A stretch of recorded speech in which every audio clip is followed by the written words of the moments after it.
একজন মানুষের বাড়িতে একটি দানবীয় আত্মা বাস করত। সে শুধু শান্তিতে ঘুমাতে চেয়েছিল, কিন্তু পরের দিন সকালেই তার ব্যাংকের সমস্ত টাকা গায়েব হয়ে যায়। জন খুব অনুতপ্ত হয়। হতাশ হয়ে সে সেই দানবীয় আত্মাকে নিজের বাড়ি থেকে বের করার সিদ্ধান্ত নেয়। সে চুপি চুপি সেই পুতুলির কাছে যায়, যার মধ্যে দানবীয় আত্মাটি বাস করত।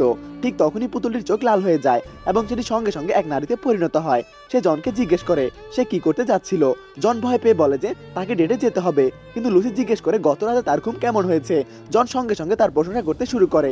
এরপর লুসি তাকে আরো একটি ইচ্ছা চাইতে বলে। এটা শুনে জন অবাক হয়ে যায়। সে বলে একটি ইচ্ছাই যথেষ্ট, কিন্তু লুসি বলে বাকি মানুষদের ইচ্ছেগুলো খুবই লোভী ছিল, কারণ আগের মালিক কোটিপতি হওয়ার ইচ্ছে চেয়েছিল। লুসি সঙ্গে সঙ্গে তার ইচ্ছে পূরণ করে দেয়, কিন্তু কিছুক্ষণ পরে সে রাস্তায় হাঁটার সময় মারা যায়, কারণ প্রতিটি ইচ্ছারই একটি মূল্য ছিল এবং লুসির উদ্দেশ্য ছিল মানুষের আত্মা সংগ্রহ করা। এরপর সে জনকে জিজ্ঞেস করে তার আর কোনো ইচ্ছা আছে কিনা।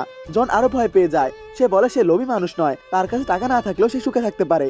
এটা শুনে লুসি অসহায় হয়ে পড়ে। লুসির জলজলে লাল চোখ দেখে জন আরো বেশি ভয় পেয়ে যায়। লুসি তাকে ইচ্ছা চাইতে আদেশ করে। সে বলে সে জনকে মুক্তি দেবে, কিন্তু জন আবারও বলে তার কিছুই চাই না।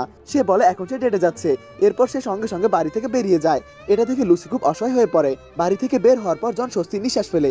কিন্তু এরপর যা ঘটলো তা আপনার মাথা ঘুরিয়ে দেবে। পরবর্তী পার্টের জন্য লাইক করুন।